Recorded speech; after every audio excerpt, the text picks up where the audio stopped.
Not to mention that we don't have a loneliness epidemic. We have a loser epidemic. Absolutely. Y'all who are waking up, these men who are waking up in the morning with their mouth taped shut, should keep that there. Drink the coffee, it'll make you feel better. So the next sentence that's gonna come out of this chick's mouth is, the male loneliness epidemic is funny. She's making fun of men who are in a loneliness epidemic. Okay, cool. You know, we make fun of modern women who can't seem to find a man. Fair. Sometimes we make fun of modern women who can't seem to find a husband. Fair.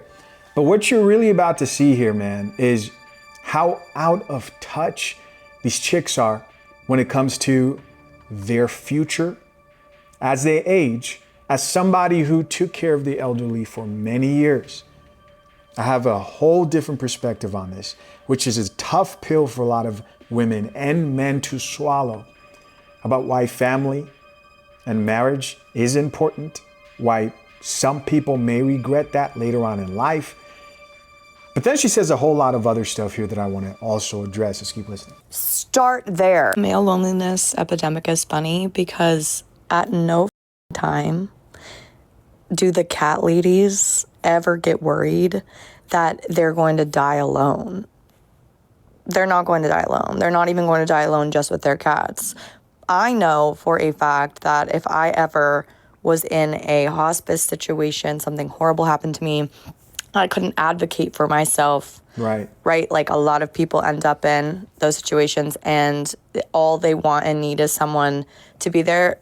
I got people for miles that would pull up. I have family members. I have my sister. I have friends. Are you sure about that? Do you know what happens when you're in hospice due to elderly age? Probably most people you have ever cared about, if you make it to that age, will be dead. Right? So she says, I know for a fact when I get older, I'm gonna have my friends. How do you know they're gonna be alive? How do you know? Go talk to an elderly person. Go talk to him. I just watched a video of a man not too long ago who was talking about how he lost his parents. Very beautiful video. It was a very beautiful video. He had a lot of wonderful things to say about life. Relocated to Japan in his 60s. But the man couldn't go home for Christmas because there was nobody to go home to. Sure, your friends are here now, but doing this whole, if I became a cat lady and never got married, I wouldn't be concerned about loneliness. Most elderly people, especially in this country, the way that they treat the elderly in this country,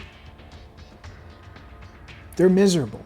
They're miserable in those care homes. People don't respect their elders. They don't really respect what they have to say, the wisdom they bring, so on and so forth. Chances are in the US, if you do not plan on having children and a family, and and this is tough. This is a tough one, right? Then old age for a lot of people in this country is usually filled with misery. It's very sad, actually. And that doesn't mean that you need to get married or you should get married. No, it's just the give and take, right? It's you choose one thing in exchange for another thing, right? I have my sister. I have friends. I have a network of relationships. Never have I ever considered in my mind thinking, oh, you know, if I do end up not marrying someone or not spending my life with someone, has that ever even crossed my mind that I'm going to be lonely? You have no idea. Never once. The difference isn't that, oh, women think about this and they establish relationships. It's that we care about the relationships in our life that aren't romantic.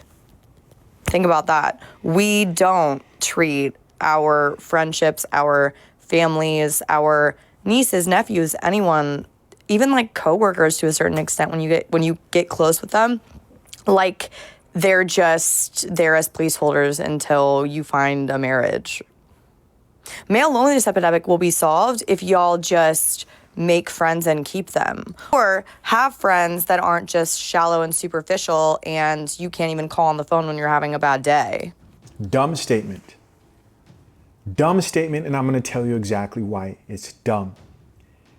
Do you know that part of the main reason men have fewer friends when they enter a marriage has nothing to do with the fact that they don't want to hang out with their friends, but has more to do with the fact that they can't hang out with their friends?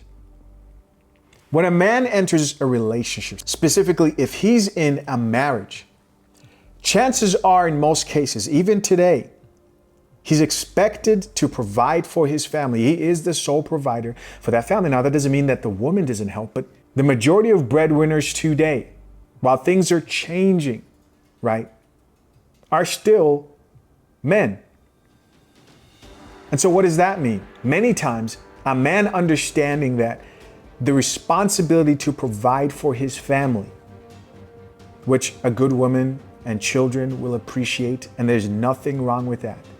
But he understands that it comes before his friends. This doesn't mean that the healthy thing to do is to cut off all your friends. No, what I'm saying is he doesn't have the privilege to the extent that a woman does in a lot of cases. Because if he operated the way chicks do, right, focused on hanging out and going out with the girls and spending more money, most debt that we see today owned by women, if men operated that way, then they understand that their situation and their family would be in turmoil and destruction. And so they make sacrifices. They see their friends less. Men will even choose not to have birthday parties with a bunch of people around because they know at the end of the day, you're not going to sit there and say, oh yeah, the reason why we can't do this is because we did this at your birthday party. No, you're going to complain, most likely, because women are more inclined to be emotional. It is true. It's not toxic. It is a fact. And by default, and sometimes by sacrifice, to a degree that hurts the man in many cases, because I don't believe men should do this to the extent that a lot of them do. They cut off a lot of their friends so they can have time to work 50, 60, 80 hours. Wouldn't even pull up to your hospital room for a week after you got there. And when they did, they'd act annoyed about it and awkward, and they wouldn't know what to say to you. Come on now. Y'all are trash. So I'll say this, and this goes to both men and women. The least miserable people, right? Both genders, I've seen in care homes, skilled nursing homes where you're really sick, as an elderly, even assisted living homes where you're partially independent, but you need a community of elderly there to assist you, right? Or even dementia, Alzheimer's facilities. The least miserable people are those who have family, are those who have children, are those who have people who check up on them. And I also have to say this, the women are a bit more attentive, like daughters and such. They are more attentive than the men. You know, I used to joke around about that all the time. But the women are especially more attentive, especially to their fathers, from what I saw.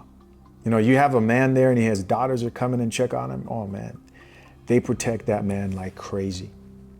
All right, so have more daughters, not just for that, but you know. So top comment here says, is it a loneliness epidemic or the free market working as intended? Somebody else who says, I suffer in silence. Then why am I hearing about it? Here's somebody else who says, I hate that loneliness is used to imply it's somehow our fault, right? So they're over here still complaining. Somebody else who says, so true. It's not a male loneliness epidemic. It's a dispute over access to women, their bodies, and domestic and emotional labor. We traditionally provided, we're opting, I think that's supposed to say out, at a drastic rate. And I guess the last point I would make, you know, because the enemy to a lot of these women is the patriarchy.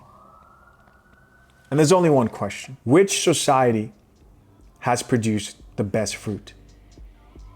A female-centered society or a patriarchy? When have families been the strongest? When you've made men the enemy, or when you've accepted men for who they are? When have you been happier and been on less medications?